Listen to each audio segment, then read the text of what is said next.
unorthodox than the mug.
stay low, make sure they don't see.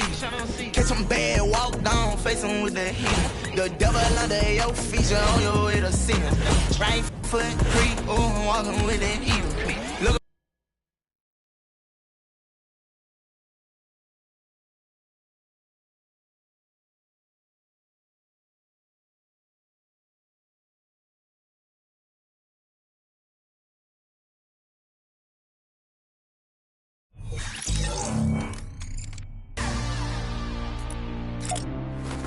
This is the way. Only time will tell if you rise again. Were you made for this? Right here and now, where heroes fall. Will you answer the call?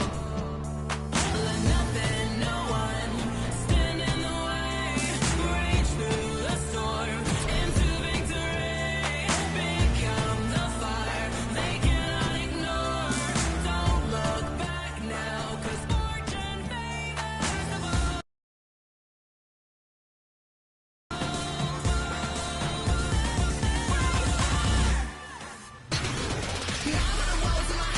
I'm gonna record the plans. I've done it before and I'll do it again. Rise to the top, I'm the creme de la creme. So brace for chaos. Brace for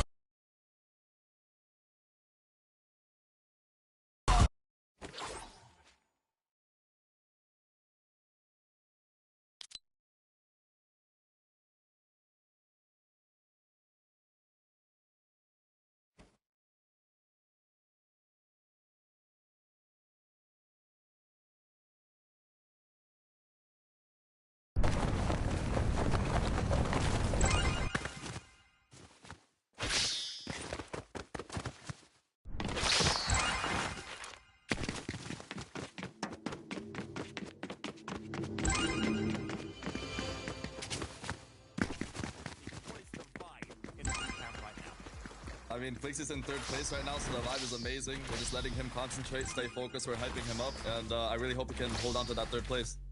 Well, always awesome having the team morale basically there to back him up, but being at a boot camp yourself right now, what do you think are some of the best aspects of that community? You're surrounded by friends, you support each other, you grind together. If you see one guy not grinding, you can just hype him up, make him grind as well, and I think everybody does better and everybody just is extremely focused. Absolutely, I love that. Now, back in November, I had the pleasure of interviewing you at the FNCS Invitational, and at that time, you were a backup player. What do you think it would mean for a player like yourself or the players competing today to end up competing in person in the Global Championship place? It means everything. I mean, it's the biggest LAN we've had since World Cup. It just means everything. If you make it to if you qualify to Copenhagen, you just deserved it. You got your chance, and hopefully you do good in Copenhagen as well. But it's an amazing opportunity, and I think everybody is super hyped if they qualify. You've also had a chance, obviously, grand finals is happening right now. We've had great game 9.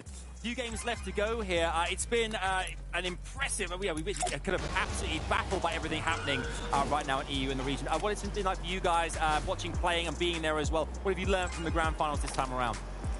I mean, it's amazing to see. Obviously, we have to talk about Queasy and Benno's performance. Getting 6 wins out of 9 games so far, it's incredible. I've watched all their games so far, and it's just, you can learn so much from them. Everybody that wants to become a pro should watch their games and take everything they can from what they do. It's amazing. Yeah, they've been absolutely unbelievable. Where can we find you on socials as well? It's pretty much FreyFN on everything. Yeah, that's it. Enjoy the rest of the boot camp. Thanks so much for joining us, and enjoy the rest of the finals as well. Yeah, enjoy the rest of the show. Thanks so much. Thanks, mate. What a dude. I love that. Legend. Yeah, I love how you had a chance to interview him as well. Invitational, comes full circle, and players right now must be absolutely getting to be part of that global championship lineup as well, because we're only a few games away now, Taco, before we actually determine who is going to be going from Major 2. So it's an exciting time. Yeah, I mean, it's always fantastic, I think, getting such great insight as well. Frey just had a lot to say there. Yeah, certainly did. We've got lots to say as well, but we can't right now because we're hearing news that the Battle Bus has loaded up again. We only have a few games left to play, so let's dive straight on in and rejoin Levin and Shio for game number 10. We have hit the double digits. The grand finals will be closing very soon, but there are still 3 more chances for players to solidify themselves in the leaderboards. And boy, if these first 3 games have shown anything, it means anybody is really in contention for this. Anybody's in contention, anything is possible, and that's the glory of FNCS all across the world, and EU specifically. It's a runaway race, but at the same time, everyone is trying to hit that top 5. Another day, another game. Let's get right to it. So we're gonna go all the way across the map. Naughty Nets, Brutal Bastion, Citadel, Hot Shots. The focus is on that top 5. Versat's Taysom looking good. Grappy Flixie up in the business as well. Queasy Vino obviously all the way in first place. The best though, no matter who is in the top 5, stays inside Lonely Labs, stays near Brutal Bastion over and over again. So many teams fighting side by side. Gabix is usually being hunted down. He's the one to stop things all around. Map and iDrop once again contested over and over, and still looks so good in these end games, so consistent day after day. That is a feat that should not be overlooked. Yeah, really impressive stuff. I'm very proud to see iDrop in this position earlier this season. Things weren't looking so great for him. I remember having a conversation. It was almost like we held like an intervention. A bunch of pros. We all had him in the corner like straight. So now he's looking good here in the FNCS final. This isn't good for Janice and Reason. They've been taken out by Tini and Mishantini, celebrating a bit, and understandably so. When you pick up 2 titans like Janice and Reason, that's huge, especially with, you know, sort of the stakes for them, right? They're outside of the top 10, trying to push their way back in so that they can get top 5. Having to sit out and watch this game is really rough for those guys. Especially this early. That's one of the dangers of having one of those 50-50 fast drop spots. Even if you're so consistent, missing that just one game up or being outplayed, detrimental. Pettysaiyan Howley, definite contestation at Lonely Labs, but it's not as 50-50 immediately. They get to just play it out for a little bit. Make a few decisions. It's not just based off who gets one chest. Kuro Wheat, slow burn for them off spawn. Somehow Kuro still survives a lot of the time. Still the game, but actually iDrop and Matt making their game absolute torture over and over again. They are just being hunted down throughout both 2 days. Yeah, understandably, they want the damage, they want the surge, so they'll keep on chasing. You can see they have an idea of where they are. Once they get out of the range, it's almost like, step into this area within Ample Square, we will destroy. If you leave that radius, they're like, okay. Everything is good.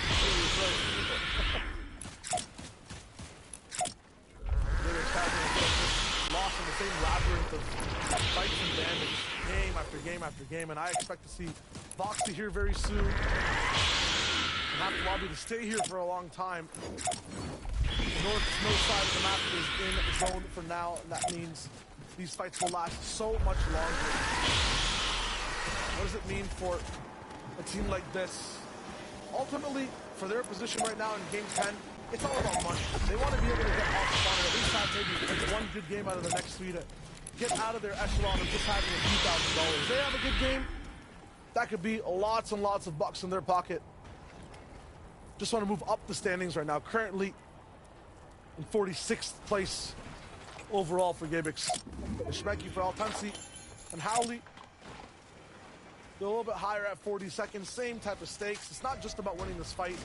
I feel like that's where their journey stops. It's just getting Lonely Labs, but let's make those labs a little bit more friendly, a little bit more sparsely populated. And I get more points later in the game.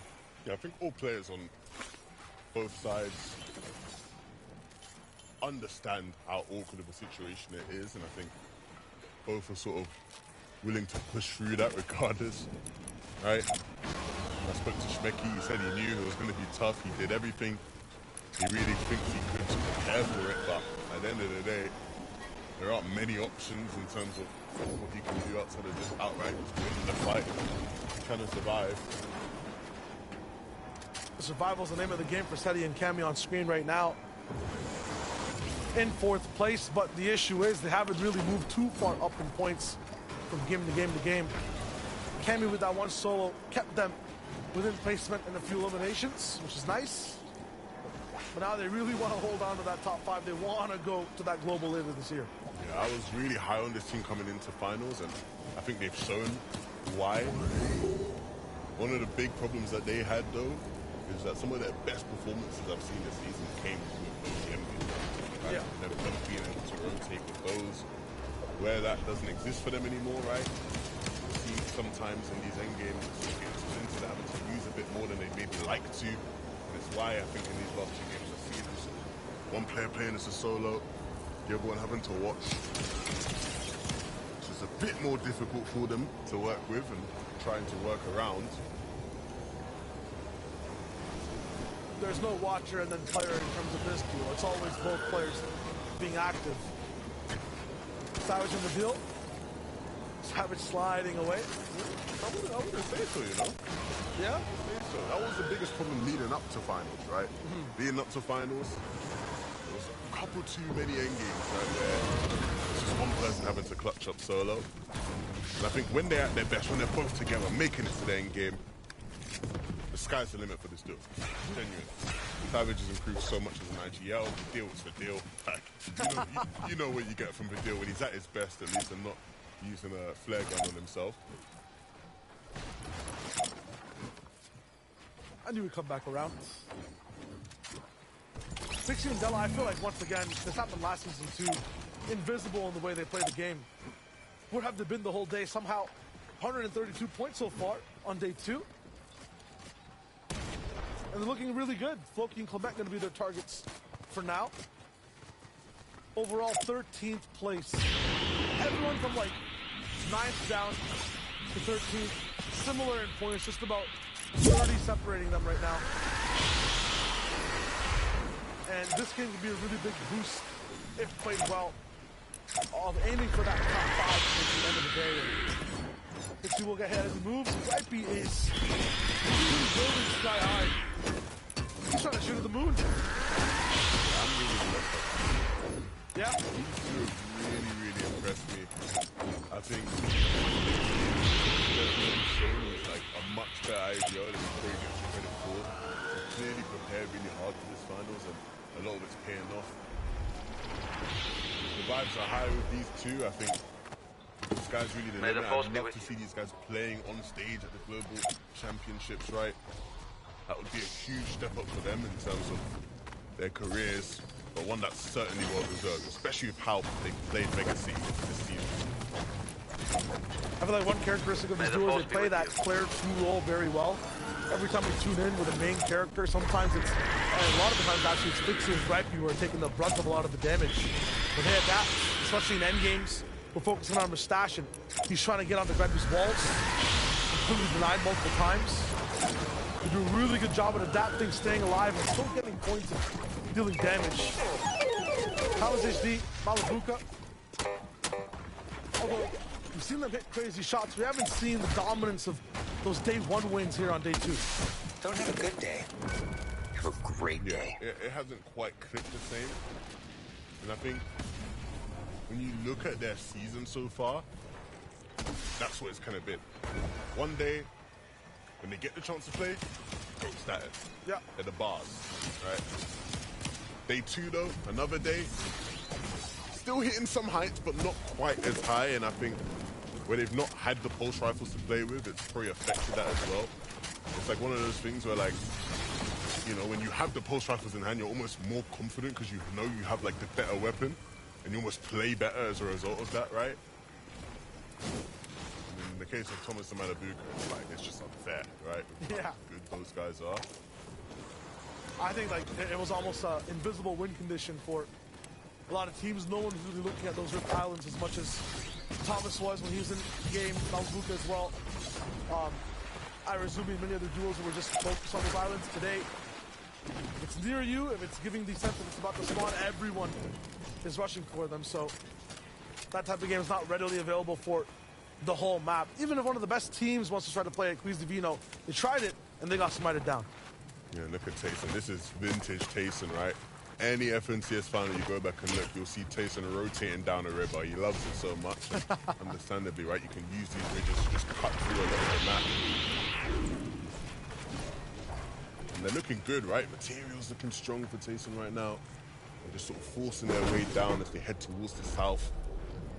And they're setting up against another game. It's very simple stuff, but the way they make it happen is just so clean. That's what makes them such a top duo. Steno basing up over Vino. Trying to see Queasy's name somewhere. Should be alive somewhere close by. Yeah, he goes straight over the main building at Kenjutsu Crossing. Want to see exactly what's going down for a lot of these teams, including Lucy and Steno. So, Mini, what you got for us? Thank you, Shai. Now, Lucy and Steno, one of our teams that want to try and make it into those global championships, and the way that they're doing this is very, very good so far. Off spawn, they're able to land on those kinetic blades, which just gives them the flexibility to play very, very split when it comes to off spawn surge. Of course, we see Steno here boxing up on one of these buildings, getting all of that elevation, but because there's so many teams around him, he can't stay here for too long. Of course, then using that kinetic blade to rotate back over to Lucy, and then they can get together and make those dead side rotates that we're seeing them do right now. Really great stuff from this duo. Yeah, the changes to their early surge is so important, right? Yesterday it would be contested by Firebro and Arctic, right? So they had a bit more early surge dealt when they were winning their fight off spawn. This time around, those guys have dipped, so they have to adjust. They have to sort of re-strategize, figure out a new plan, and they're doing incredibly well, sitting inside the top 10, just outside of an opportunity to sort of get to global championships. And the things that Miniman are highlighted there, they are well on their way to moving towards that point. Look like an upper echelon, top-tier team that's always in control of where they want to be, rather than succumbing to surge and forcing themselves to go for fights, which is what they were doing historically before. So, absolutely good upgrade. Map and eye drop, I mean, pulse rifles or not, they have really tempered their aggression, have chosen the best avenues when it comes to bases and movement from zone to zone. And both those players are looking so good here on day 2 to just hold on to that 5th place spot. It's eye drop and map against Vanyak and Carmi. Trying to see who can qualify for those globals. Who was it? I need to know. Sweet! What? With the bullets that just don't miss. Oh my goodness. Oh, but a trap set over. Yeah, he don't miss apparently.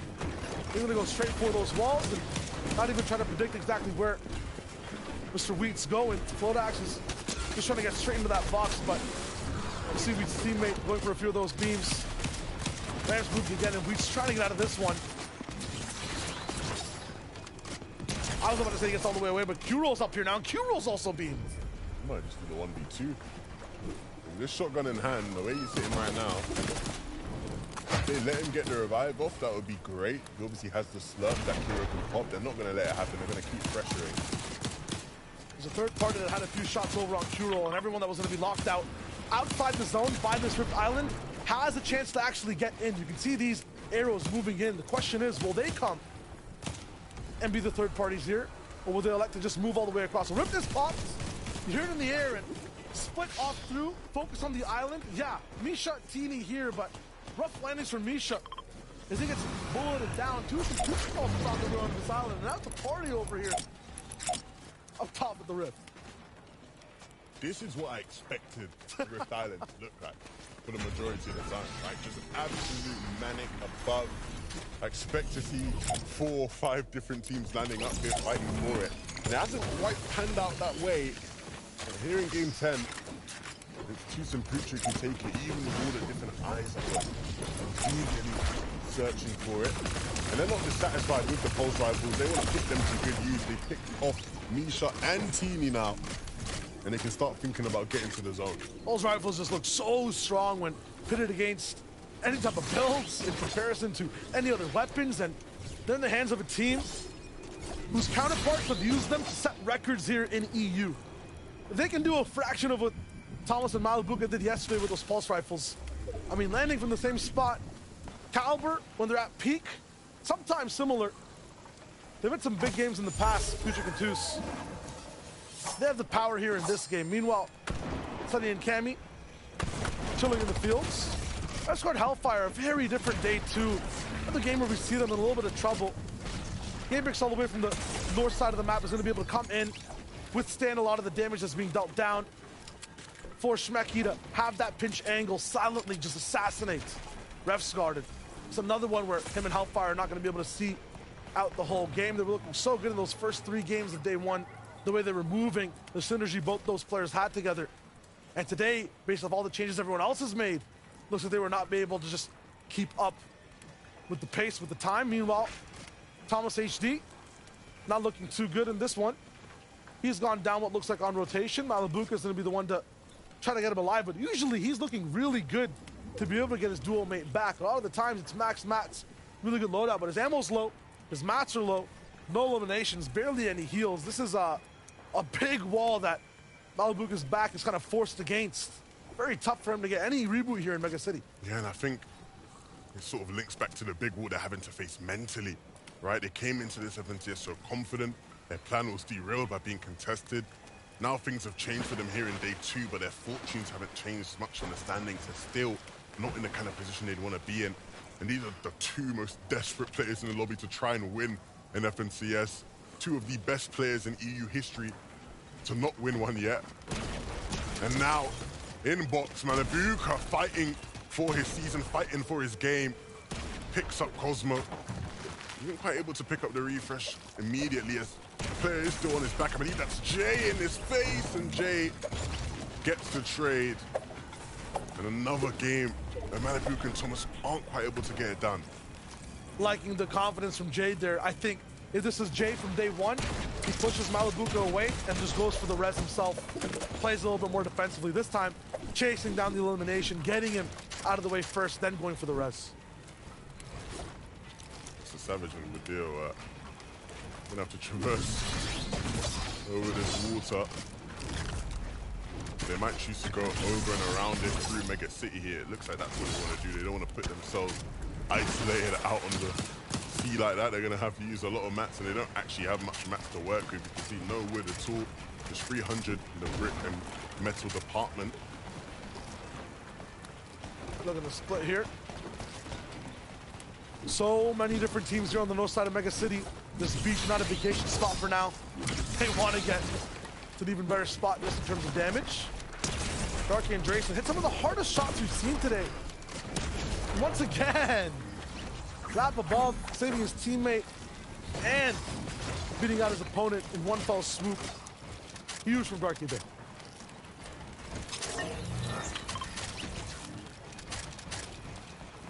1,000 damage almost above surge for Mixon and Botcha. But things are going a bit quiet for this team. They started the day in 3rd place. Things were looking great. We were picking them up, hyping them up because they were playing so well. They have not kept that same standard from yesterday. They've slipped out the top 5 now, and they are trying to push to fight their way back in. The thread's still connected though. I would say very, very thinly. I feel like if they lose out on this game in terms of even just keeping up with points, that thread snaps. And what's it connected to? The top 5, the global championships. They're in 7th overall right now. Botcha's already lost a lot of his shield in this fight. One of the most hardest hitting box fight duos so far in the FNCS and EU, Diox and Alex. Not gonna make it easy for them. Yeah, they have to start thinking about how they're going to get to zone. I think they can start to move a bit towards the south and probably be a bit freer as well. There'll be plenty of line of sight they can use just to sort of go unscathed. And in a situation where they may not be in the most fruitful positions when it comes to loot, that will definitely work well for them. On the other side of things, Easy and Dino in a position that they're very familiar with here on one of the sides of the 7th zone. Look to pressure those teams all around them. Once the zone opens up, they're able to claim the space they like, claim the space they want.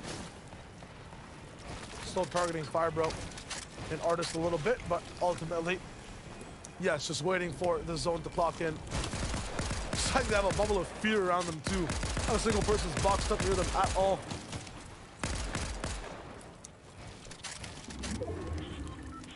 I'm liking how good Savage and the deal look now before single digits above the threshold. They've done some work, but they're gonna have a lot more to do. Not only is there more damage to be done, there's so many players coming through now, so you have to pick the correct moment to edit through and get a shot off. And the setup for this game looking much more like what we saw yesterday. We did think that after the win last game, there'd be some sort of change, some sort of monumental shift in their momentum. But right now, slipping back into old habits, and I think right now, they're going to desperately have to hit some sort of shot. I think Savage wants to try and hit someone gliding through the sky. It's going to be so tough to do. They might need to rely on their shotguns here if there's any hope of saving this game. And there are some Frenchies lurking just to the left of them. iDrop struggling there to stay alive, but moves back out of the way. And their spray might just be in vain here. That number not changing on the right side. 75 below still for Savage and Vidil.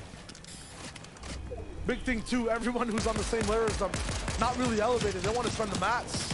Savage there with the edits is able to be absolutely synergistic with Vidil, but now that synergy's put on a timer. How far will they last in this game? How many mats do they even have to play with here? Not even just damage, they need a full refresh for this one. They want to have any sense of control. There needs to be a bigger sense of urgency. That's the problem.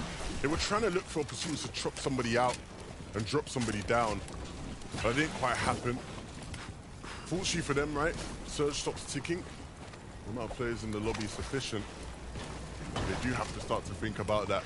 It can be a problem for them. iDrop, who we watched burn through all of his materials just a couple moments ago, currently now with 6 builds left, no teammate and no spare shields to work with. Just 15 HP, you can't even play around with the storm too much. This is going to be a tough game for iDrop to make anything happen in. And I say that, he picks up Vidil along the way.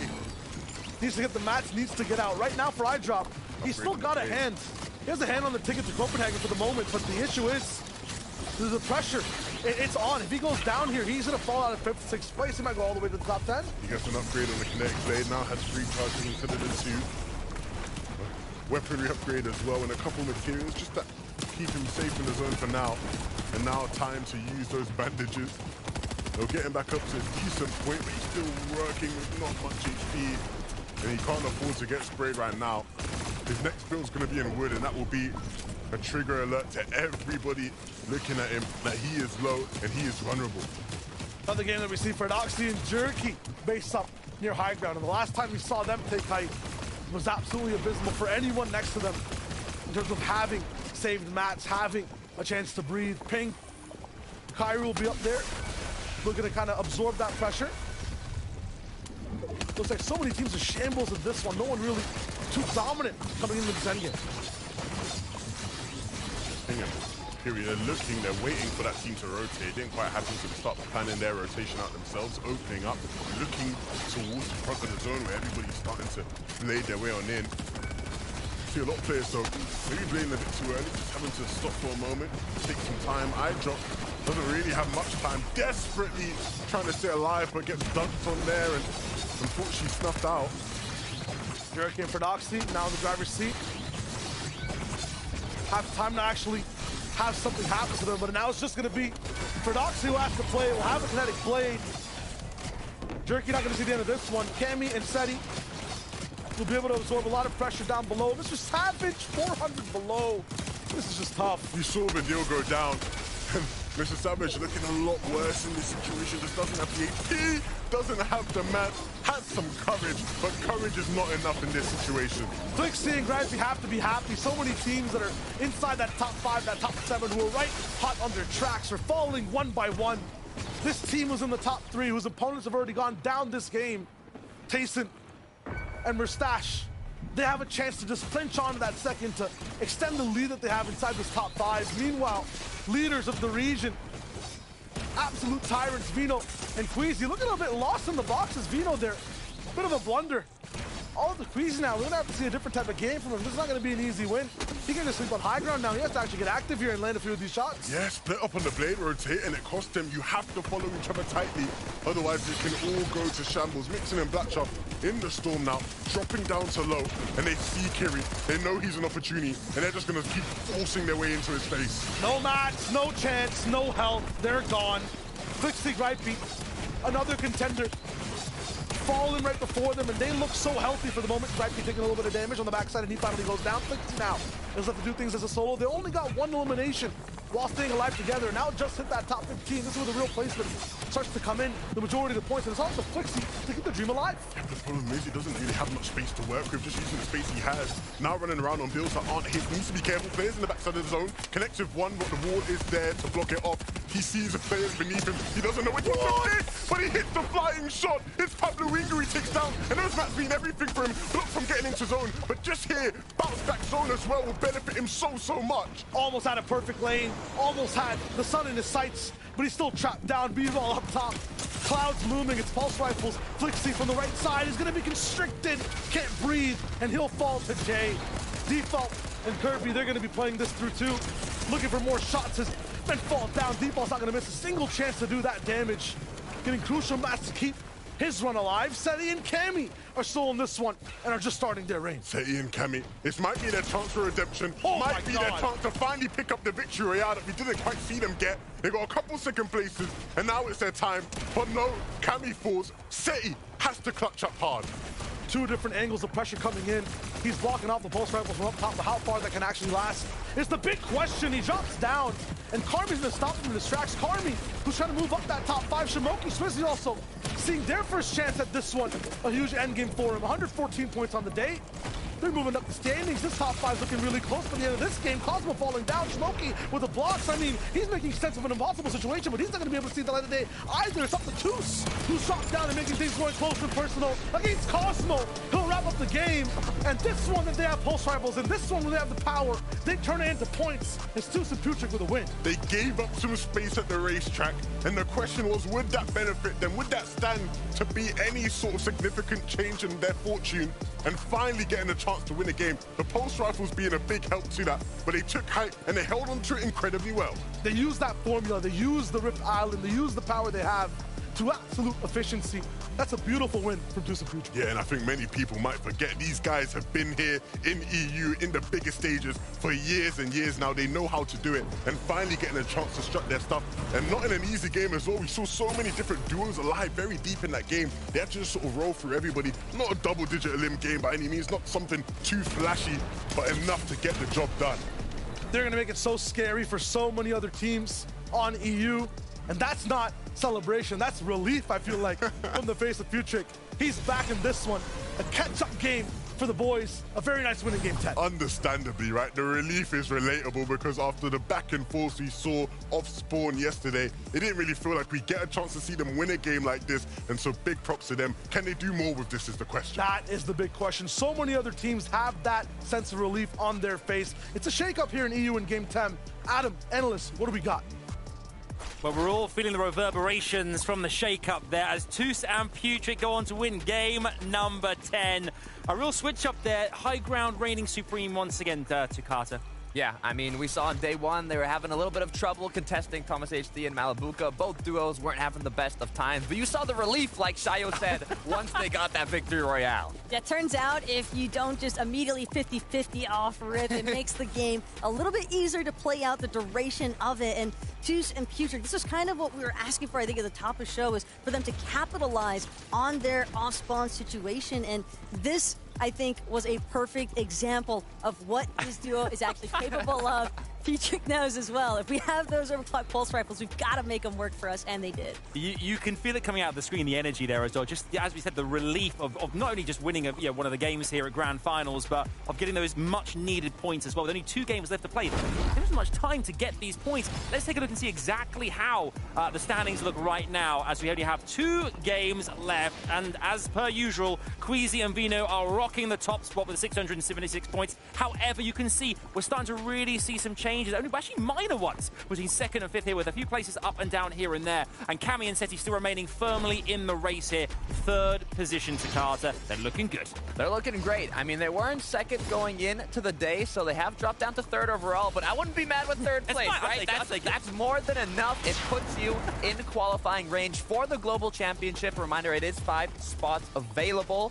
And I actually saw Tayson and Merstash in that 2nd place spot, so they're going to actually add 1 spot got onto. Will be top 6 so far, but looking at the highlights from Cammy and Seti, I mean, they speak consistency, and if they keep it up, hopefully they can maintain that top 5. And it's definitely still feasible for them to try and overtake Mustache and Tayson yet again for that actual overall second place position. 9-point disparity is not really anything that Mustache and Tayson can feel too comfortable with. Yeah, what you need as well in this kind of part of the game, the tournament as well, you need to make sure that at least one of you can clutch up when necessary. And even though Cammy went down, Seti managed to go through, follow through and get there to the end to get some points, which is really, really pivotal.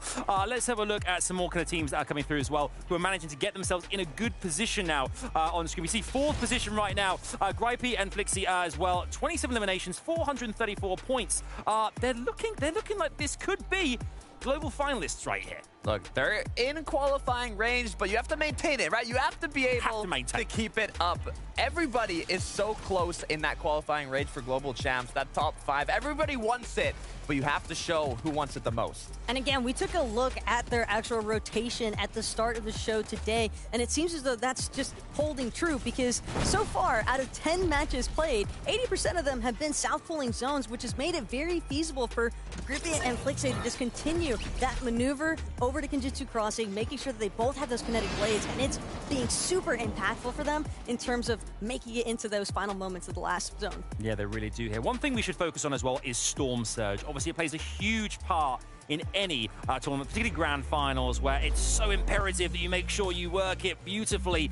And you can see Storm Surge here as well is being utilized by our teams in different ways. What can you tell us about the way it's being used today, in particular in grand finals day number 2, Takata? Yeah, so here we can see Ping and Kyrie, who saw that there was a south zone again close to Mega City. So what they chose to do is take some shots on an elevated position, but towards the congested side of that zone. So you can see here, hitting your shots, but it's all about the position you put yourself into to open up those opportunities to get those tags, Taco. Yeah, when you have elevation and being able to utilize those red eyes specifically, and like you mentioned, Takata, a lot of it was just keeping that focus on the teams that are trying to trickle in from the north side of the map.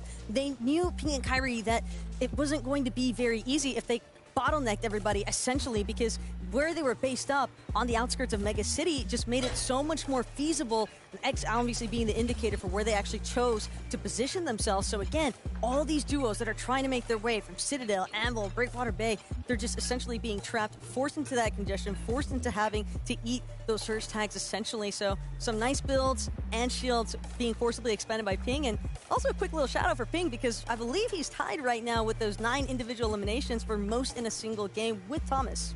Yeah, we saw that actually earlier on today, and it's great to see, you know, as we said, this lobby it doesn't get much more stacked than this. It's grand finals, the best 50 duos right now, Major 2 are competing, and to get, you know, 1 elimination is one thing. I'd be happy with 1, but 9 is incredible.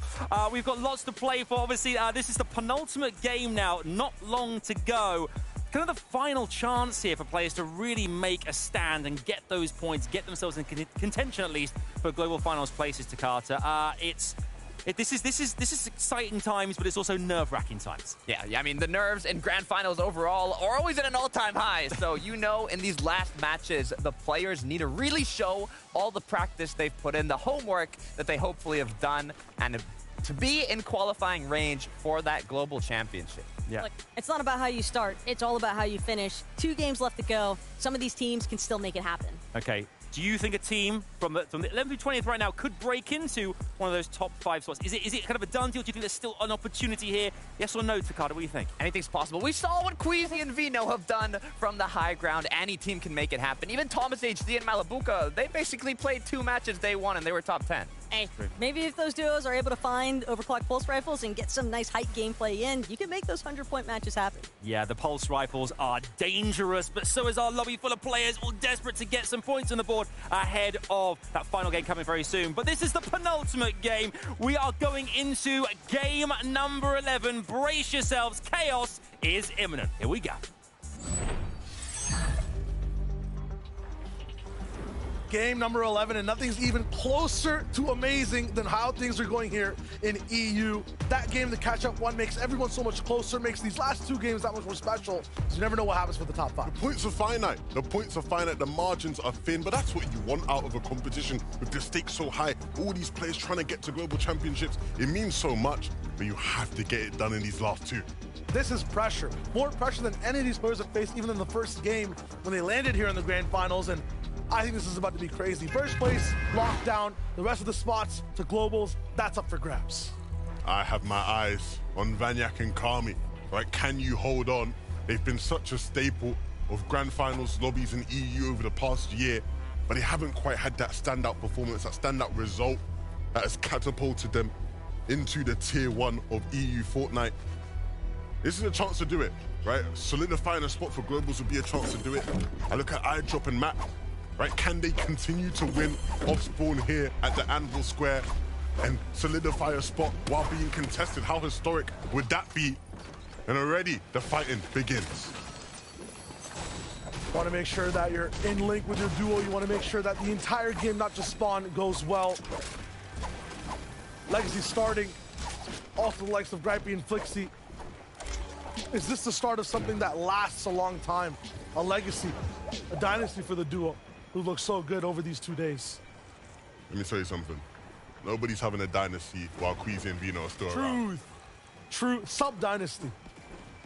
My apologies. I must have forgot. No one else has, though. Kefi Brachawa trying to find their way back, clawing through the ranks on day number 2. This is another fight overall inside the snow zones.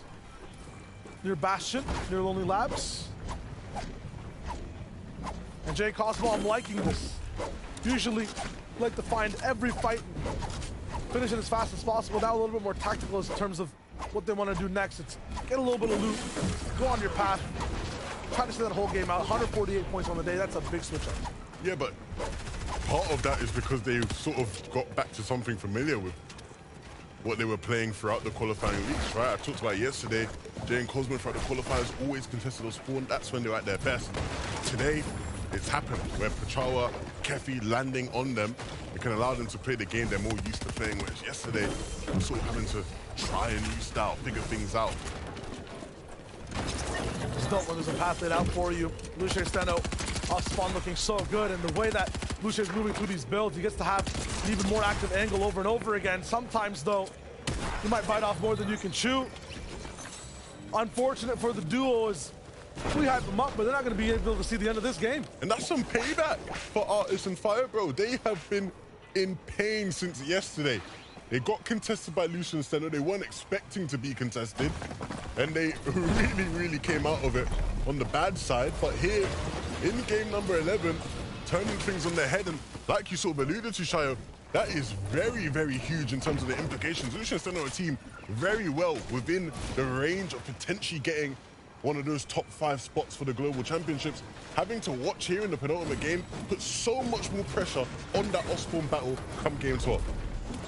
That might be it for them. Might be it for any team that's kind of in the top 10 and falling here right now. I mean, we're seeing how well these top 10 teams are playing, staying alive game after game.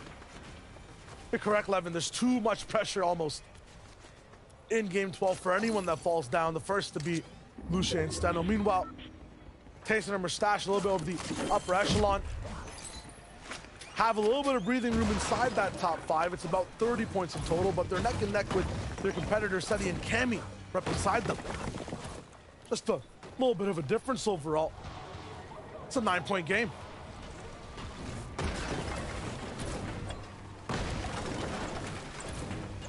The fact that Flixie and Gripey are here contesting some of the greats in terms of how well of a 2 days of FNCS they've played is huge. And their goal is to just strive higher, get away from the bottom side of that top 5. 434 points in total accumulated over the 2 days. Their sights are set on Seti and Cammy.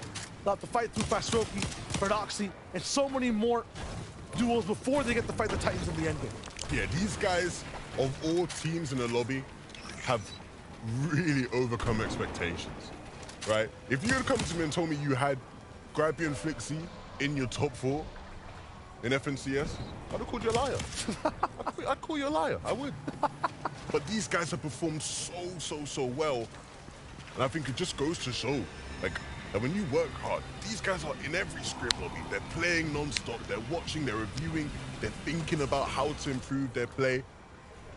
And it really, really has showed in the way they've performed this weekend. It's not just luck. It's not just having pulse rifles every game. It's not just getting every zone. These guys have had all-round improvements, and that's so much fun to see. When it comes to heart, though, when it comes to a team that's been trying their best and given the opportunity to fly sky high, Paradoxy, Jerky on your screen have had some of the most powerful positions with the best loot in the game, but at the same time have been head-to-head with Vino and Queasy over and over again. Anytime they have height, they have power. It's Vino overtaking them and stopping them in their tracks. They started the day over in the mid-20s. They've boosted themselves over towards top 15, but they need to make sure no one else gets in their way as they keep moving up throughout the day. Just 2 more games left. Savage and Vidil, I would say watching their game so far has been a coin flip. Sometimes absolute control, so good on Surge. They have position, they have a win under their belts. And the next game, Vidil trying to clutch out. Savage lost in the driver's seat. Which way will it go this game? Yeah, they have to have, you know, that sort of game performance akin to the best games they had throughout some of the qualifying weeks. It was so impressive then, and they have to sort of find that form now. Asa and Slove, we know what to expect from these guys, where it's just non-stop fighting, non-stop aggression. They've kind of been the protein of EU right now. We're watching the most in some of these mid-games and some of the beefier sections of the game so far, and they've gotten out of so many crazy situations. They've made things absolutely relentless for a lot of teams around them. But I think towards the back half of these games, they've kind of faltered out, and people are kind of tracking how pressure is being put down by some of these aggressive duos. And once again, Slove is down, so we'll see Asa trying to get him back up. Vanya did not see that angle, but look at the fearlessness from him. A lot of the times, I was even day one, Vanya would just box back up. Over here, he's ready to just clap back with a few more shots, and heals up, is ready to shoot some more. No, definitely not like that. That guy is always trying to take, always trying to fight. That's what makes him so, so good. Cammy and Seti maybe aren't as aggressive in their nature, but they still find them tags, they still deal that damage. It's why they're always going to be high up in those sort of rankings, even if they aren't high up in their limbs they have in total. And this is why just rotating through this area is pretty strong, where you can sort of use these trees as line of sight, hop from bush to bush, take trades like this. If they have bush warrior, it's obviously very beneficial to sit in bushes. If you're not having that chance to get grassy with it, Mixon and Blacha will be sky high. And you saw them utilize this type of high base over and over again on that first day, checking other bases around them, really controlling the space and getting the most out of damage on day one. And day two, sometimes Surge hasn't gone their way, but this seems like another game where zone's a little bit away from them. A lot of people are going to be going by super fast. They'll be able to land as many shots as possible.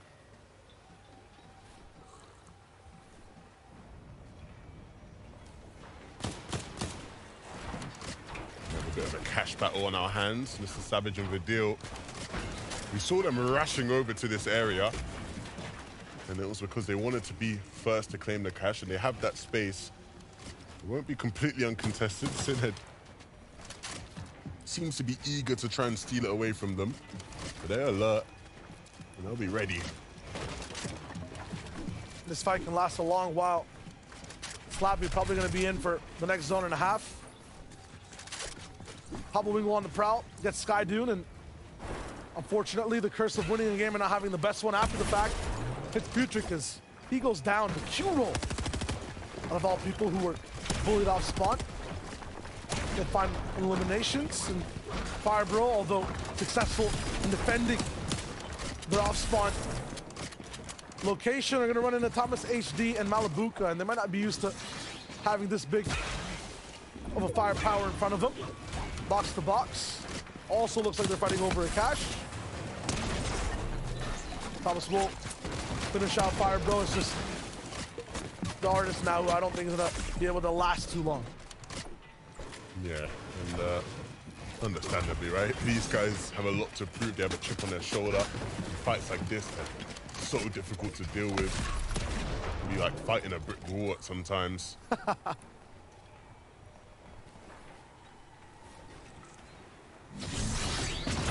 Artist lets it go all the way away. Mistakes for them. I mean, every point they get, the longer they last, that's just more money in their pocket. They're looking to get towards that top 20. Get out of this bottom 30, bottom 40 position that they're in. Vino's with him side by side. Queasy also alive. Like celebrity appearances for them now. Checking in, seeing, we might win this game. I don't know. We're here though. Oh, Queasy's down, so maybe the deal just wasn't good enough for game 11. I hope we get a victory lap for them. I hope they just win the next game. So like at least it's like we finished. Win that FNCS. Yeah. Like, at least we get that from them. That's what they're waiting for. Right now, probably just eating some food, having a good time. When you build up that kind of lead, you get that kind of leeway, right? Absolutely. No one even breaking 500 points yet. And as a reminder, Queasy Vino are at 676. Everyone's just about 10 points in tandem with a person in front or behind them. That drops off significantly after the top 5. Flixie and Gripey are in this upper echelon. 210 points here in day 2 overall. 434 in total. They're taking their time in Mega City. You can see the patience, the routine they put down. And it's routine in EU to watch a team jump up for Rift Island. Looks like Chari and Gearus are the ones who are the most close. Some people are looking to already jump up top, and Chari's stopping them as Gearus goes sky high to get some of the god loot that's available. What would they be able to do with it is the question, right? I think game to game we've seen different teams play with the pulse rifles differently. Some teams maximizing its power, looking to soar to the skies, play for height, beam teams below. Some people just using it almost like they'd use any other weapon. It's just patience for a lot of the other teams that don't have access to some of the best loot in terms of power in the game. I say that, but legendary loadout slips for Seti. Cammy, I assume, is matching that. The only thing they're going to be looking for is just epic katanas or epic kinetic blades. Kuro looking strong with Wheat in tow. They've been looking to just speed up a little bit in some of these games. It's nice to see a team that slowed down towards the backside of day 2. Reason, Janice, some uncharacteristic losses in a few box fights. They haven't been able to see the majority of some of these games, but they're back. They're going to climb. They're going to have a very big 2-game jump, but that means this one has to be at least a top 5, top 4 finish. Yeah, they'd have to have 2 really strong games to close things out. I think the future for that team becomes very interesting, right? Because the standards they both hold for themselves, you know, a finish outside of like the top 15 potentially could lead to them splitting for next season, right? And looking to try and rejig the formula. And who they both play with becomes an interesting story in itself. They at least want to go out with a bang. These guys couldn't even show up today. I know it says quick stat. This is kind of just a quick flex, though. If Queasy and Vino stuck them to this point, they just didn't show up. They wanted to watch the FNCS, watch party instead. They'll still be second. You know what's funny? They actually did ask me yesterday if they could like take a break like midway and cast one of the games with us. And I said, I don't think that'd be allowed, but it would be pretty funny. I mean, what would Vino have to say about this one? 160 to the face of Jerky. We're going to see the 1v2 crack. Oh, the shields, and he actually just picks him up. A cheeky 1v2 on not just anybody in the lobby, on a team that is filled with firepower in Jerky and Fedoxy. Vino's out here just doing side quests. This man's not even playing the FNCS. He's looking for fights. and he's gonna get the reboot. This is why this guy is the best player in the world. Look at that, 160 to the dome, Juriki forced to sit down, and then just the tracking is perfection. As Frodochi tries to skip away at the beach. Vino, man, a truly special player. The things he has done over the past year in Fortnite are absolutely unreal. And I think he himself personally wants to finish this year considered as the best British player ever. I think he's already there. Well on his way there. Absolutely. More accolades all across the field. Not just Vino, not but iDrop. They've been doing some stuff, so let's check up on them with Mini Miner.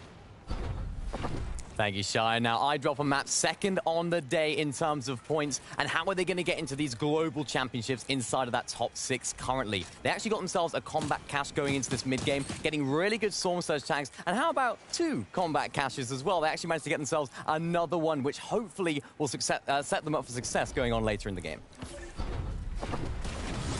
I've seen the reverse for these guys. I like the insight, but every time they have to fight for their game, that's where I feel like iDrop and Map are at their best. A lot of the times when they have these high spots, Vino and Queasy are alive, and the other teams are looking sky high, they have trouble just finding that execute, finding the finish.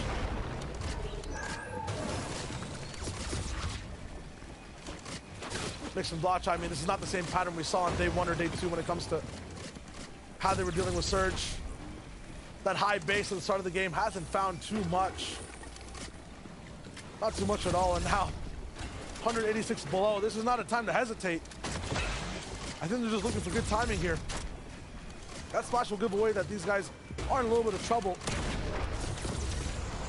It's default and curb that they're going to be up against, and that's not an easy fight that goes by fast. Yeah, these guys, Surge ticking away at them, they have to start coming up with a solution. Curb is just patiently waiting on that edit. He realizes that those two are in a world of hurt, but there is no urgency on their side. They're not pushing for the fight. They'd rather wait for Mixon and Blackshot to make a mistake of their own. You can see them again just aggressively pushing 289 below. That's such a big chunk of damage that they have to make up for. Yes, the plan is just to wait for more people to come in, try to heal out this zone, and they have a keg. They have some splashes, but they'll be running out soon. SMG and a shotgun in Mixon's inventory. I mean, it's not the best for the entire game, but it's the best thing they could do for this fight. They started fighting a little bit ago, maybe easily a bit more in their favor, but now affected in shields, affected in mental capacity too. They let them just go out, pick up Zara first. Dropping off the top road, does Zara see it coming? No, double cone, and he escapes just momentarily. Mixon almost had it. It's full wood build, and it seems to be a solo. Mixon affected as he tries to get into the box. It's not gonna work. Watcha now is forced to just go through all his heals as lightning keeps striking. An absolute disaster for this team. Yeah, this is just not what they needed. As much as he'll push his way into the box and try and fight till the end, this is a team who looked like they could have potentially gotten into the top 5 global championship spots, and it's quickly slipping away from them. This last game after this one is going to have to be their best performance if there's any hope of them reclaiming one of those spots. How many teams have that tagline other than the 11, right? Like, there's so many that have gone down so far, so many that are just having the same routine in 17th, 18th, 19th place. If they don't level up in this game, if they look to be the same old, everyone's gonna have that one big game. It could just be a tower collapsing on itself as everyone tries too hard to go for a big win. The difference is that a lot of their biggest competition for that is alive in this kit. And so they are going to start closing that gap, maybe even overtaking them. So they've just lost one opportunity, right, to solidify that. And that just adds extra pressure to them. Vino setting records and setting the same rotations again and again. He's Twy up top, and this man is so low. Vino could pick him up. I think Twy's gonna be desperate coming into these boxes too, probably low on Surge, but never mind, he'll play it away. They found such a good line to get in. Old build, perfect rotation. Probably end up blading past the team that's in circle as well. And I guarantee that zone moves even more further left, so they'll have even more room to work with on the south side. These guys are allergic to white landing on, which you can see how they're just trying to head a bit more towards the south. Very intentional about where they're going as well, right? They want to have access to that side of the zone that's opened up in case zone continues to pull that way. We'll see right now where it pulls all the way back up to the north, but that's still fine. Yep. They can just rotate down that side. There's a bit of a change in elevation that will mean that they're somewhat protected. Trouble, big trouble. Flixie's down. And it's just gripey. This will affect how far they can really solidify their spot in the top 5 before the last game. Gripey doesn't have the mats. He's running out of the firepower. I mean, has the blade, but even in health, he's in trouble. Gripey is the firepower in this duo, though. So there is still hope in this game. If you can make the magic happen. Sees Mappy falling beneath him and finds a massive shot and 2 players' bodies that he can just loot from now. An upgrade in weaponry, a bunch of slurps as well. And now something is actually possible from this one. An Omega refresh for him here. That is the definition of it, a mega refresh indeed. 4 slurps, golden out inventory, max mats. The only thing he missed was that legendary red eye. But it's gonna be fine. Not the same situation for Pettysaiyan and Mustaches. They're almost down and out. A tough rotation for everyone in the lobby. It is pulled towards the majority of the players who are gonna be absolutely pinpointed precision and aiming all their assault rifles, looking for any shots. And now all these duels are just forced into this ravine, locked down on low ground. Yeah, and you can see Pettysaiyan was such very close by to Queasy. He's a solo now. Vino just got dropped out. And you can see just how congested it is here. All these players, like you said, stuck in that ravine. And it's pulling backwards, so they're all going to have to start coming back through the ravine. Queasy using the flare just to get an idea of where his competition is. And his Vacant and Speed that are just there on the other side of those walls. He sees that just 1 or 2 layers above him. There is a free lane, but getting up there is going to cost something he doesn't have. That's materials. He needs to find a mega refresh of his own, but once again, 690 points. They got room to work with. Meanwhile, on heights, undisturbed is Curb and Default. As they're looking fine, double connected. Shouldn't really be shot out. Vino's not even here, so you don't have to worry too hard, but look at how much they're repurposing a lot of their builds to hold on to this high ground. Now it's time for them to just look back and spray. Yeah, but this game is so stacked. Let's move and search. They need to do damage. They can't just sit above height comfortably, chilling till the end. Senti and Cammy, they can't be comfortable in this game at all. They get pushed out of the lobby. It's Vadil that pushes them straight down and out towards the next game. He controls now some of the second height layers. Squeezy just gets absolutely sidewindered in that box. Gripey now, still alive. Has a lot to work with, but his metal's gone. He's burned through a lot of the materials he got from the refresh, and that's going to be the end as well. So many of the top dogs there just falling one after the other. It's that domino effect, and maybe that's the perfect situation for Vadil and Mr. Savage, who we know need to have a big last couple games, and this is their moment, this is their time to do it. They found a sense of calmness, the eye in the hurricane, a spot where no one else is really actively building or giving them any trouble. And then again, they pull towards the front side of zone, new territory that no one's claimed just yet. Taste and Mustache going to be slightly beside him. Default falls once again as he gets chopped out from the sky. Malabuka and Thomas also on the low ground. So a lot of these teams are just resetting by touching the earth. Artor going to go down as Vanyak is in a lot of trouble. Looking at fights from box to box. He gets 2 minutes to pop, and now it's all up to him to deal some big damage. Yeah, he has to make something happen. You can see just blading into the zone. Just trying to claim a position on the front, down to bare wood. And he has to be careful. There's players all around him. Those players beneath him might be an opportunity for him. Trulitz and Cheeky just running away. There's a player here on this layer as well. The shot doesn't connect. He's still going to look for it, though, because he knows he has to connect with the shotgun if there's any hope of staying alive in this game. Every inch of new land taken over, every box that's open, a solo trying to survive is taken out. If you do not move fast enough, if you're not at caliber, you are gone. And Tayson falls under the stress test as well. Malabuka not going to be able to heal this one out.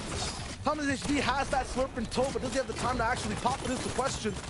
Pressured once again, you do not have a second to think like in this endgame. Nobody has the time. It doesn't exist. It's being squeezed out from beneath their feet. And Mr. Savage and Vidil, they're trying to do another one. They need another victory out, and they're set up perfectly to do so. We talked about them having a peak game. That's exactly what they need to have a chance at that top 5, a chance at globals, and that's exactly what they're going to be reaching for here. They're all not looking so good, but I see a knoll in the grass. I see a little bit of trouble here. That's Thomas HD that's moving in.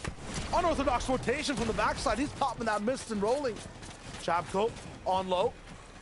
Looking to just weed out anyone that's coming in from the other side, but Ping has been active towards these back half of games. Zara also from the outside. Vacant Season hears that miss popping. He's gonna block it off, but he lands a big one onto his opponent in front of him. A big reversal though as he goes down. And Thomas is looking for it. He's hearing players going down, and he wants a bit more of the action himself. They already have so many limbs in this game, but a couple more would go such a long way. Thomas now desperately looking. He's dropped his shotgun though. What? He needs to pick that back up because the fight is brewing. It's Vidil right above his box. Bacon's fallen beneath him. It's now up to Vidil to try and win this one out. Time has run out for the rest of the lobby. Thomas looking to hold it out. Still another duo alive, not just these two. A drop in the box and possibly too much pressure to handle Vidil with the rip edit. It's good enough and they get a second win. Vidil versus Thomas in a 1v1 there, and he wins it out. And Mr. Savage and Vidil picking up a second victory out. This is 2 wins now today. We talk about big comebacks from teams. These guys are putting on a very, very big comeback. Elegance. Elegance is this duo's tagline for this one. It looked like they were playing a completely different game on a wavelength of just peace from their boxes. They had no qualms with anyone until the end where Vidil drops down and causes havoc for the rest of the lobby. And the impressive thing about this duo is that in the 2 games where a lot of the big name players, a lot of the players at the top of the leaderboards who haven't been able to step up in that game, they are the ones that come through playing those positions. They're looking like Queasy and Vino light right now when they're up on high, but they're making it happen. Game number 11, they win, and that's so huge in terms of pushing them in a position to qualify for the Global Championship. One more step closer to globals, one more step closer to that top 5. Where are they specifically? And what happened to everyone else that was tossed in that EU blender? Only Adam and the analysts know the answers. Yeah, we are desperate to find out exactly how the standings look with only 1 game left to play here in Grand Finals. But Vidil and Mr. Savage get a second victory royale of the day, and that is going to do wonders for their total score here, Taco. What a duo, and great to see them getting those points on the board. Yeah, this really could not have come at a more pivotal moment for this duo because they knew 10th place, that's not enough. They need to try and escalate themselves into that 5th place or higher. Ideally, obviously in the top 5, but what's most impressive is that they really took full advantage of some dead side rotations after having built up enough damage threshold, because that's been, I think, one of the looming factors for this team is that they've had so many issues of not being able to actually maintain staying above that damage threshold, but as a team on height, they played it perfect. Look, you can see that they won it. From the dead side rotates, like you said, Taco, to playing the late game perfectly. Looked like Queasy and Vino. Levin said it himself, up on the high ground. Vidil down below fragging. Savage prepared for the heal off if it needed to happen. But ultimately, securing that second victory royale that puts them just that much closer to qualifying Rage for the Global Championships. It really does, it really does. I mean, you consider as well, we saw some of the eliminations there as well. Cammy and Seti and Thomas HD. At this point of the competition, you have to go toe-to-toe with those top duos, and they're absolutely doing that. Let's take a closer look at the standings. Remember this as well, we are only 1 game away from our final total score, so this is how things currently stand here. We're going to take a look and see exactly. I can see, Taka, you're very keen to jump in. Which duo sticks out for you? Well, it's mostly the fact that I'm noticing Merstash and Tayson, again, they're already qualified to global, so you immediately jump down to 6. But who's in 6? Malabuka and Thomas, which means Vidil and Mr. Savage, if they're able to close it out, could potentially see themselves solidifying a top 5 in the qualification for globals. Look, right now, they are literally in qualifying range, but they're the cutoff. Mr. Savage and Vidil are the cutoff to qualify to global championships. Under them, iDrop and Mop. They're close, and it's still anybody's game. It really is. I mean, we can see her as well. We saw them begin the day in second place here, but now Cammy and Seti in 4th position, going down 1 place. Okay, with 1 game to go, 458 points. I mean, they're still in a really good position on the leaderboard. And again, managing just to sustain as a duo and get themselves into that end game and make sure that they do whatever they can to get a global championship spot. Look, this is a team that won it all at the FNCS Invitational. If they can't qualify here in Major 2, it's not going to be the greatest circumstance. This is a duo that has such high standards set for themselves after that invitational performance. You know they want to be in Globals. This is one of their best opportunities to solidify it.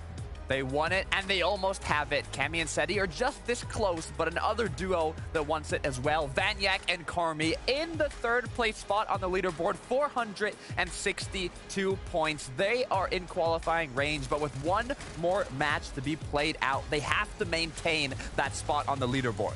And it's going to be a close finish as well for Karmi and Vanya, because taking a look at the leaderboard points specifically, this team only at 462, Seti and Cammy 458, but they're all within a Victory Royale range of each other. If Vidil and Savage, for example, can collect another Victory Royale, or even Eyedrop and Mappy, it's not out of the realm of possibilities. Yeah, that's what makes it most exciting, for, I guess, for you guys watching at home, us here in the studio as well. The fact that, yes, Queasy and Vino have been unbelievable across the 11 games we've seen here, but those spots here for global champs are so imperative because we know that they are like the gold dust in this competition. You want to get one because you want to be there in Copenhagen later this year.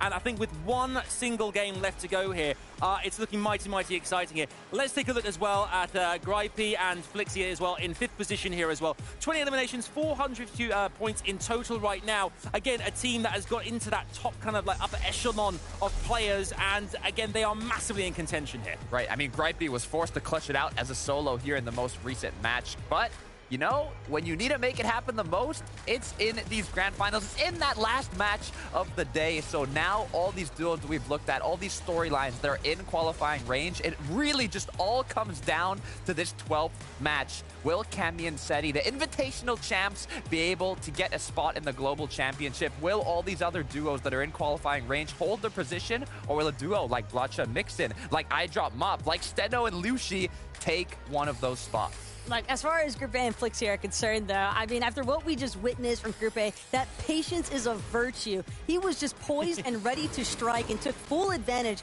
of Eyedrop and Map when they were trying to look for a revive in the middle of all the chaos taking place, and just beautiful execution as far as Group A is concerned. And those extra points, that God-tier refresh, like Levin said on the cast, really just came in clutch for him there. Looking at the standings as well here, obviously we know that 8th through 10th right now doesn't qualify for global championships, but you can see there's only 24 points between Eyedrop and Map and Vidil and Mr. Savage. We've got such a close, tight group of players right now. Do you think this leaderboard can shift with one game to go or not? Do you think it's going to remain as it stands right now? No, 100%. The tables can't. We're on a rocky boat right now. We're drifting through the ocean, and one wave is all it takes to mix up this leaderboard. Yeah, that's right. I mean, we are all aboard the SS Grand Finals, and anything is possible, Taco. Yeah, I think especially, though, with the way that things are shaping up, it is such a close finisher here for these teams that are trying to just figure out if they can maintain top 5 or squeak their way through. Yeah, this is it. We've got such little time left. There's only one game left to play here. We know you guys are ready to rock and roll. We know that we are here in the city. The players are as well. It is all about to come to a culmination. We're going to find out the conclusion of Grand Finals here on EU. It is time for the final game. It's time for Game 12.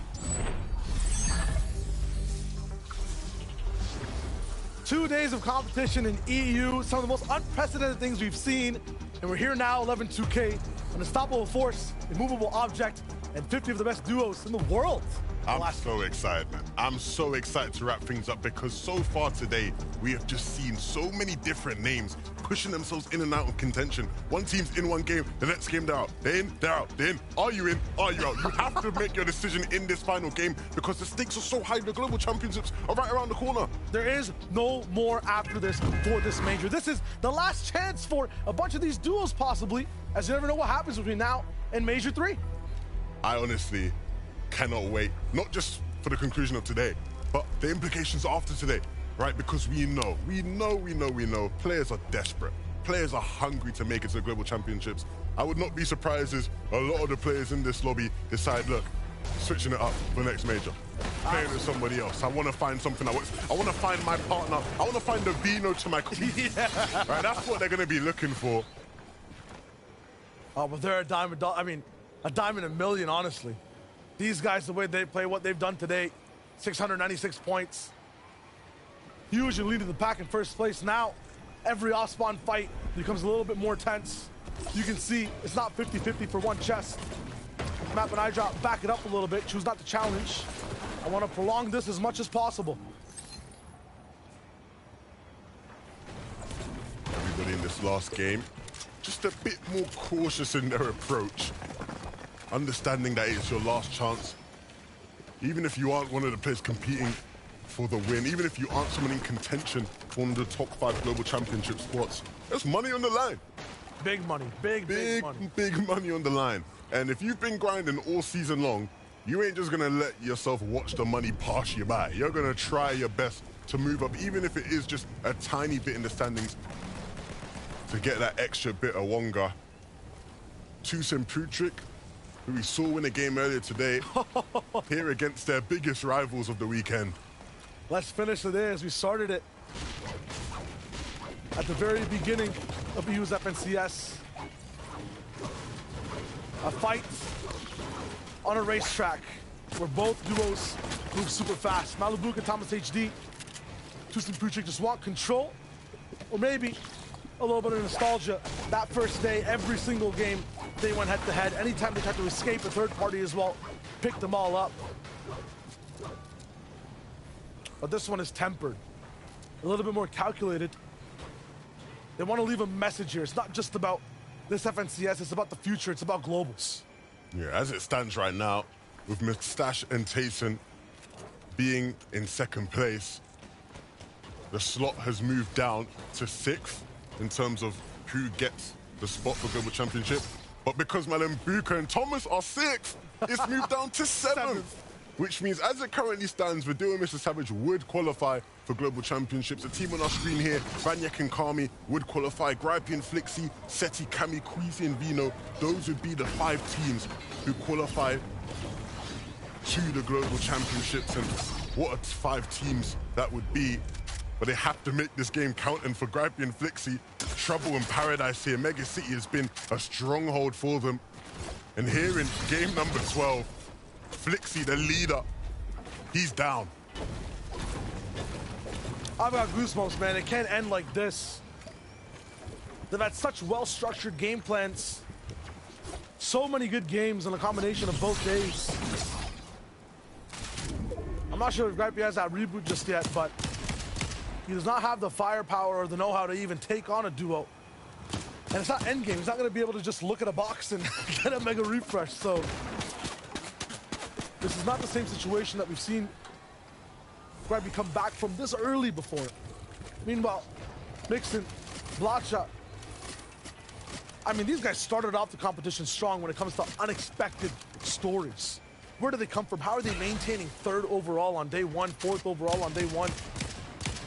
Those questions a little bit put down a bit day 2, not as good. They're right there, just on the outside of the top 7. Yeah, people was asking me, what's day 2 about? Day 2 is about the players who can make the best adjustments in between day 1 and day 2. It's the players who, after day 1, hit the VOD review and figure out exactly how they're going to attack the second day. And for these guys, that second day has been the hurdle they've stumbled over. And hey, even if they aren't able to solidify that spot for globals, it will be a massive, massive learning lesson. I will guarantee that they will come through in Major 3 and make amends. But hope's not lost yet. Not at all. This is a team that's got a new hope. A fire under their feet. When it comes to hurdles, they've leaped past them. iDrop and Map. They're one place away from Copenhagen. One place away from globals, and they're trying their best to stay in it. And think about who they're going up against for that one place. iDrop and Map versus Mr. Savage and Vidil. iDrop and Mr. Savage were playing with each other the past 2 seasons, and it didn't go as planned.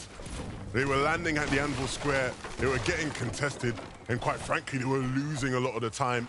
And both players right now battling for that spot. Who is going to have the bragging rights over the other? Well, we know for Savage and Vidil, this tournament, these 2 days, have been glorious. 2 wins, at least, on day 2. I mean, these guys just look brand new. And when it comes to games where Queasy and Vino aren't in the mix, when it comes to games where some of these top teams aren't here to kind of have control of high ground, they're the third ones up, the fourth ones up that just guaranteed win the game. And it's good, right? It shows that they clearly have an understanding of how to execute those sort of plays, those sort of moments. I think after their high start to the season, I spoke to their coach, Bloodex. He said that there was an air of complacency that had just slipped into them just because of how good they were doing. And understandably, right, especially with how long it's been, I think, since we've been able to see Mr. Savage do so well. But now finally getting back to being humble, being hungry, which is what it's all about for that duo. Ironically, that was one of the metas where you had to eat the most. Right? Now with that huge change, it's been a big step up to try to adjust to this type of gameplay. They should be good for this game, but they're going to be playing defense to stay inside the top 7.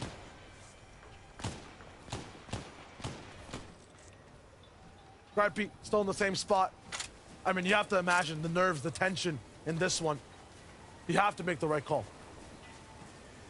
I think the key for Gripey this game is just keeping them up on surge where possible, hitting shots like that, and just trying to get Flixie up and staying alive as long as possible. He's forced to be on this hill and this hill alone, though. Not another bush that he can really go by to. If he wants to move, it has to be silently, so the kinetic blade is not an option.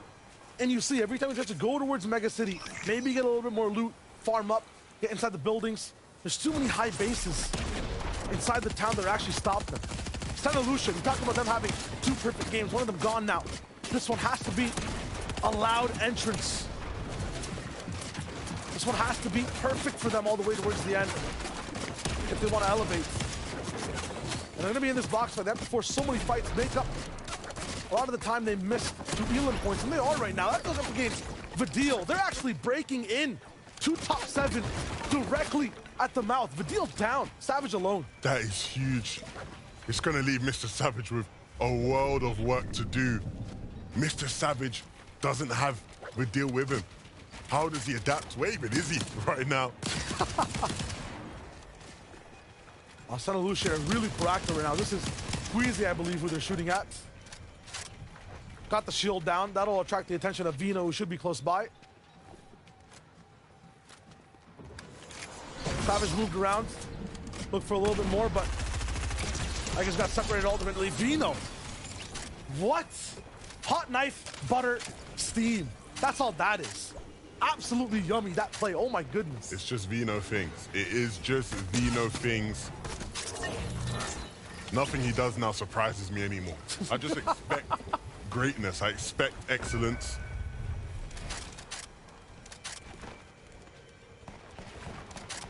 And I talked about last game, them having that victory lap. Can this be a game where they just win things just to crown off their performance, stretch their record now even further, and pick up their 7th win? This could be the time. I see why so many people are on this side, and possibly why Vidil was by himself and Savage wasn't around. There's a cash that 3 teams are fighting for. I mean, this is game 12. You want the best chance to win. That loot cache gives you shield, ammunition, mats, weapons, a lot of upgrades to use. Vidil maybe push forward to early based on it. Santa Lucia wanted it 100%, and obviously Queasy Vino, I mean, if you're anywhere near Kenjutsu and there's a cache, they will be there.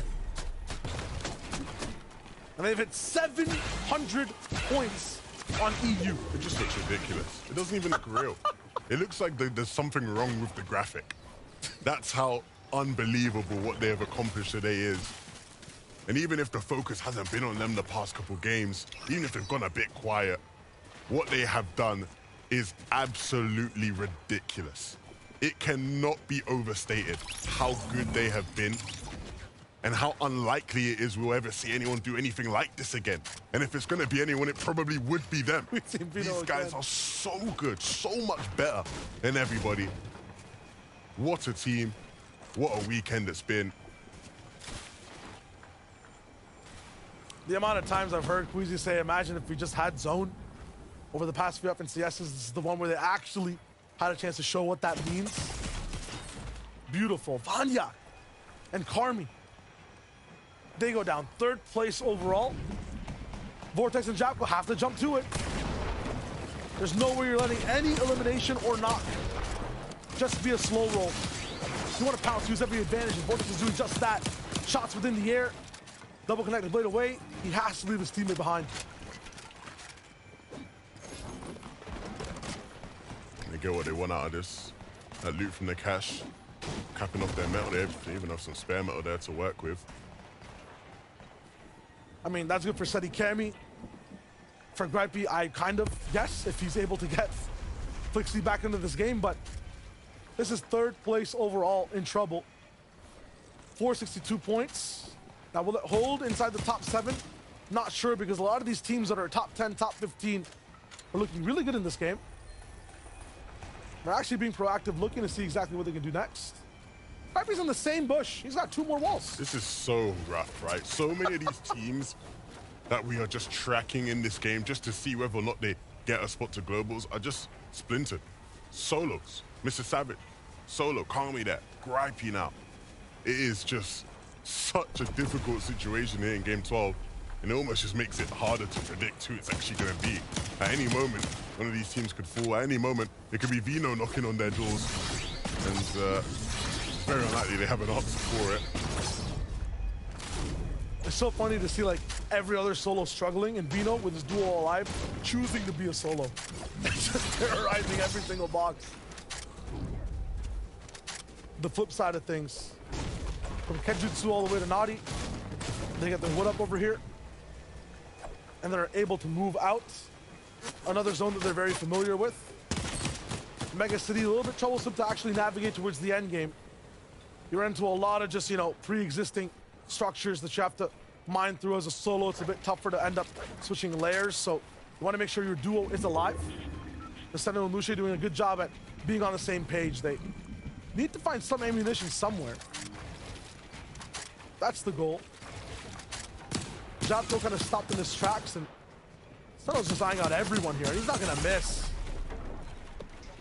A few block shots, though. He has the means to get his shields back. This has to be a perfect game for Lucian Steno. The opportunity is certainly there. Some of their biggest competition aren't looking as strong, aren't looking as powerful. It's a chance for them to get back into things. Absolutely. We mentioned those solos. Where are they right now? How did they get there? Mini Miner has more context. Now let's take a look at 2 or 3 teams that are trying to get into that top 7 for those global championships. Flatcher and Mixon, we saw them getting that revive off early on. They actually picked up a combat cache as well, so hopefully that'll bolster their loot going into it. And speaking of teams that need to go into it as well, of course, Gripey as a solo right now, trying to get as many tags as possible, as well as Mr. Savage, who is also a solo. The main focus for these solos right now, keeping above the Storm Surge threshold.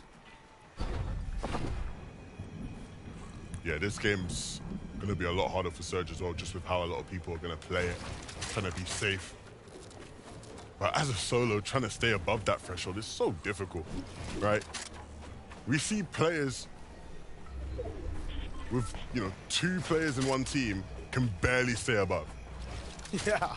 So in a game with this much pressure on you, to try and stay above the threshold as a solo, it is not easy. Ooh. Mr. Savage doesn't really have things easy for him ever, but still manages to make things work. And some nice shots there connecting. That's what he needs. Needs to do it a couple more times as well. Fireborn Artist had an idea of where he was, and we're aiming at his build. They saw that shield crack that Mr. Savage forced himself, so they pay a bit more attention to that left fight. He goes right. Good distraction. His counterpart, eye drop up top with Map. They're looking good. 2 separate bases side by side. They're going to pick apart anyone that's moving in for free. And yeah, you mentioned it's kind of tough for a lot of these teams to get the Surge as solos. I mean, it's even harder not only because of pressure, but every team's going to be making a lot less mistakes in this final game. They're looking to make the safe play, looking to build up as they move around. Even for Map here, seeing multiple teams, he can barely find the tags he needs.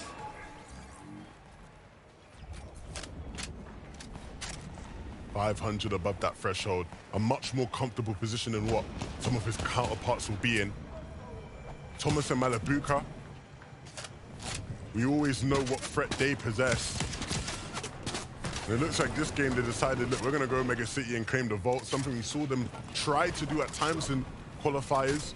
We didn't know whether or not it'd translate, whether they'd be able to do it and execute in the grand finals. But they have done it in game 12.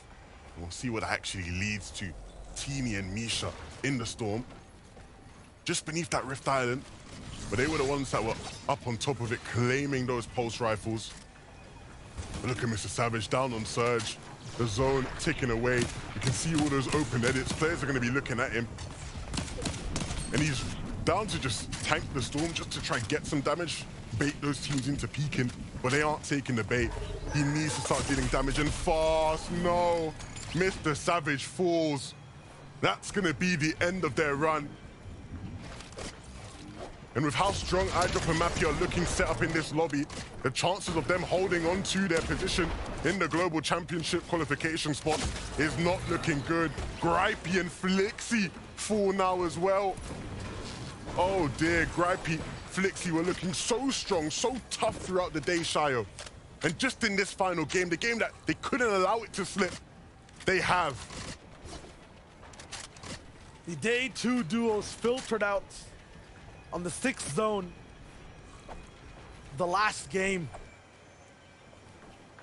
And now it's all up to some of these other teams that Minnie was mentioning, that Levin, you were mentioning, to catch up. Sizable gap between Savage and iDrop and Mappy. It's about 20 to 30 points. Gripey down though, Vanyak down though, Seti and Cammy have a little bit of room to work with and elevate as well. That's mad. That's 3 teams. Three teams down. Of the teams, 3 of the 5 teams that had a qualification spot secured coming into this game are currently down, and they have to watch and hope. You see the pain in Gripey's eyes. He knows how big this is. And they just have to hope that the likes of iDrop, Mappy, the likes of Blatcher and Mixon don't have these huge games that take their spaces. Those are the realistic duos that can take over. Past that, the dreams, the miracles that might happen in this game. Steno and Lucia, Diox, Endelex, Chulex, Chico, and all the way far away, Reason and Janice. Now, these guys have those controlling games that we see out of Queasy and Vino that have so many eliminations from high ground, from split height, under so much control. If they have those record-breaking elimination games, they have a chance here to hit up top. There's 3 teams that kind of fell down. Who's on defense, though? It is Malibuka and Thomas, who's left on the bottom side of that top 7, of that top 8. Lucian Senna may not know it, but this game could be the game that changes it all for their careers. This game could be the one that catapults them into the global stage, the biggest tournament they'll ever play in, potentially. But it just has to be a big game. It has to be. And right now, things aren't looking strong. Yes, their biggest competition is down, but they need to start thinking about how they can put themselves in power positions. It's not a case of just surviving the game. That's not enough. Not even hitting top 5. I think this needs to be a win for any of these teams that are 60 to 70 points away, or just eliminations padding up for that win. And that starts here, this 7th zone. That starts with having 3 to 4 eliminations already in your pocket, max mats, something special in your inventory, or just a prime position to be able to have control. You cannot just pass by. That is absolutely true. Cammy and Seti, though, they're looking to just stay alive. They want to just keep their points updated.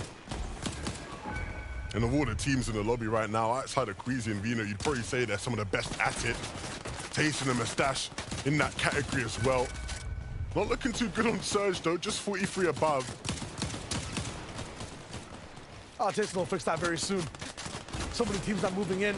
Lots of more space to take over towards the north side of this circle. 1 above, 7 below. It's just a matter of a few bullets. Malibuka and Thomas might be their target. They'll look over. Seno and Lucia, trouble! And you can't run into even a hair of it. They're down. They're gone. The next miracle story, Diox and Endelex seen on every box, might be the wave. Cammy taken out by Tayson. Just knocked them. Just a knock. But I don't know if Seti will be able to pick him up. He's thinking about it. At the end of the day, though, they're split right now, so he has to even just try and get to him. And as he looks to try and get to him, he'll take a big chunk of damage. Doesn't even have any shields or anything to put himself back up. Cammy's dropped what he had, but they are down. Cammy and Seti gone, but they were very sky high in terms of how many points they had. They were 4th place, 458. iDrop and Matthew are trying to attack them, 388 points. And their saving grace is that Mustache and Tayson, Malabuka and Thomas are still alive in this one, right? Those two teams doing as well as they are means the slots keep falling. And that means that those two teams with Queasy down have a better chance of controlling the game. Vino's not going to have free height. Mixon's trying to take things into his own hands. Him and Blotcha, side by side with other teams, are looking to be aggressive as they move. We talked about how these guys sort of just started to slow down in the second day. If there was ever a time to speed up, it would be now. Acceleration's definitely needed. And they're already fast. This is the fastest I've seen them getting into the next point of zone. They're faster than Pablo Wingo. How many times can we say that about any duo inside the scene in EU? It's iChop and Matt who are on high ground, though. I talked about Queasy being down. The classic sleeper with Vino being aggressive. That combination of wins that have gotten 6 out of the day is not going to be here. These guys can take it all the way home. And if coming into the finals, you would have told me that iDrop would come out better of the split between him and Mr. Savage. With how this season has gone, I wouldn't have believed you. Things weren't looking too good. They were a team in the surge week that had to try to qualify through that stage. And now they might just be on their way to the Global Championships. One more test. They do have height, but they can't make a mistake. We've seen so many teams look for that chop down. This is game 12. Everyone will look for a win, and that starts on high ground. Vino will be on low, though. This is just a victory lap for him. He's looking for any chance to delay any other person's game and possibly even have a clutch of his own here towards the very end. Landed in a tree, a little bit of aggression from other teams, but he lands soft and is able to get his health back up. Yeah, and this is just a chance for Vino to remind us of why he's so good. iDrop's fallen, though. It's at the hands of Kuro. So it's going to have to be a big cut from Matt. iDrop has no chance to help his teammate. Matt's dropping down into boxes, needs to try to find space, but look at his material shield. Look at those shields. He has none. He doesn't have anything to replenish himself. Needs a refresher now. Needs a miracle, needs a prayer. Matt with 2 hands together on the shotgun. Looks to see what he can do next. Red Eye reloaded. One player is just to pass by, and he needs that split-second shot to land straight to the head. 470 damage above. He can play with patience, but this is the clutch of Matt's career. Moving forward, kinetic blade in hand, one more charge, but his shields get knocked out. Wood layer below him, so he can easily penetrate that base, but he elects to go towards the zone. Matt looking for his next target, but does not choose this box. There's knocks inside, but he's not going to choose to dive. Matt looking lost, confused, dazed. Where can he be? What can he see? Nothing for now. Somehow still alive. The target is so much fire, but not getting hit. One with the world around him. He takes out Vino and gets that refresh. Takes down the MVP of the tournament to keep his tournament alive, to keep his hopes of globals alive. Still running through the middle of every single build. He's on the most dangerous layer. He could fall at any moment to 5 different duels below him. Just has the basics in his inventory, nothing else. Meanwhile, Thomas down below, securing that spot. But we have to see what's up with Matt. Is he the one able to make this clutch happen? Malabuka also controlling a lot of his bottom side. Map will fall. Were his points enough is the question, as Asa gets removed as well. Tayson following through, moving in. Him and Mustache have their backs glued together. A grudge match between Major One's first and second place teams on low ground. They're going to wipe out anybody else that's here. But you see Thomas and Malabuka down beneath them, waiting for Tayson and Mustache to drop. That V's up against the wall. We've seen this so many times before. Thomas is lethal at these angles. They're waiting. They're patient. It's up against Tayson now. And Malabuka elects to just stay with that zone. More pressure up top as Q-Roll finally falls. Malabuka still waiting. Baby's picking up a few in the feed.